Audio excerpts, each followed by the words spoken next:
Something major is brewing between Washington and Westminster, and it's not looking good for Britain. Behind closed doors, tension is rising, centered around trade tariffs and one of the most unpredictable figures in global politics.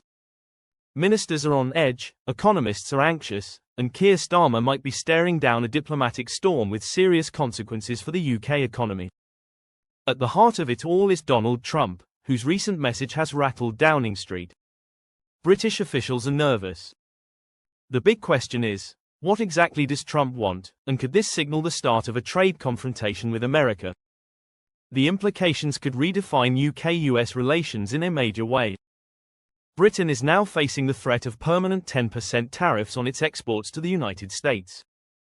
And insiders close to Trump suggest that even if a trade deal is secured, that baseline tariff may remain in place. Ministers in Westminster, who had hoped for a reprieve after signs of a more flexible stance from Trump, are growing less optimistic. A sudden U-turn by Trump earlier this week gave way to brief optimism, but internal reports reveal a more sobering reality. Kevin Hassett, a senior economic advisor and longtime Trump ally, confirmed that the White House is in active negotiations with around 20 countries over economic agreements. But crucially, he noted that only two, understood to be the UK and Australia, are close to finalizing any sort of preferential deal. Even then, Hassett made it clear that the 10% tariff is the new standard. Only an extraordinary agreement, something of significant value and urgency, might convince Trump to budge. If Britain fails to provide a major concession, the country could find itself locked into a damaging tariff regime. The impact on British exports, businesses, and the overall economy could be severe. A senior UK government source told The Times that while talks are ongoing, hopes of completely scrapping the tariffs are diminishing. There's a sense of uncertainty and instability, words that mirror Trump's unpredictable approach to trade. In his previous term, Trump used tariffs as a tool of leverage, often against allies, guided by his America First agenda that championed domestic manufacturing and protectionism. There's little reason to believe a second Trump term would soften that stance. Economists are warning of the real damage these tariffs could inflict. Early projections suggest the UK economy could take a 0.6% hit to GDP, a loss big enough to cancel out the day's modest growth figures entirely. That might seem small, but in a fragile recovery environment with tight public finances and stubborn inflation, it could be devastating. Tariffs would disrupt trade, erode business confidence, and hike living costs if exporters raise prices to stay afloat. Sectors like automotive, aerospace, and high-end manufacturing, heavily dependent on smooth access to US markets, could be especially hard hit. A 10% surcharge could make British products far less competitive compared to American-made alternatives or imports from countries with better trade terms. Despite the stakes, Labour leader Keir Starmer has yet to speak directly with Trump about the tariffs. That silence is raising eyebrows, given the urgency of the issue. Starmer has tried to reassure the public and investors by pointing to the strength of UK-US ties in defence, security, and intelligence. He said, "No two countries are as closely aligned as ours." But while that may be true strategically, the economic picture is far less certain. The next few weeks will be crucial. With Trump leading in key election polls, British officials may already be negotiating with the next US president.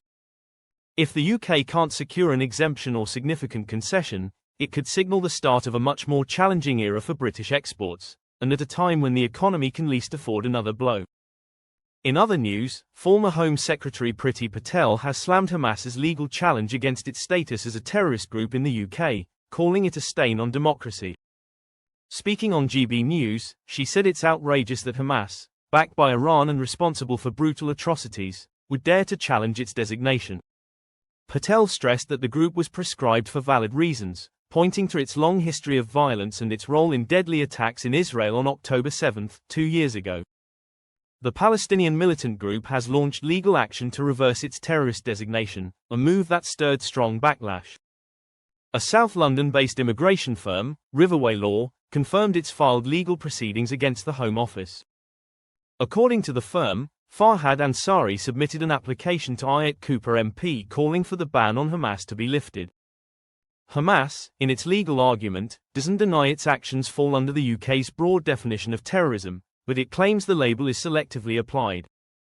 The group says that definition could technically cover the Israeli military, the Ukrainian army, and even the British armed forces, yet not all are prescribed. Hamas argues the label is discretionary and that it hampers the shift to a political process, saying the terrorism tag turns dialogue into a taboo. Patel fiercely criticized the legal firm representing Hamas, calling the move an attempt to distort British law. She condemned what she described as left-wing lawyers who she says are abusing the legal system to support an organization that seeks to harm the UK. She accused them of backing individuals who break British laws, enter the country illegally, and act against national interests. Patel didn't hold back, saying these legal efforts are effectively siding with enemies of the state. What's your take on the issues we covered today? Let us know in the comments. Don't forget to like this video and subscribe for more updates on Britain's most pressing stories. Thanks for watching, take care and goodbye.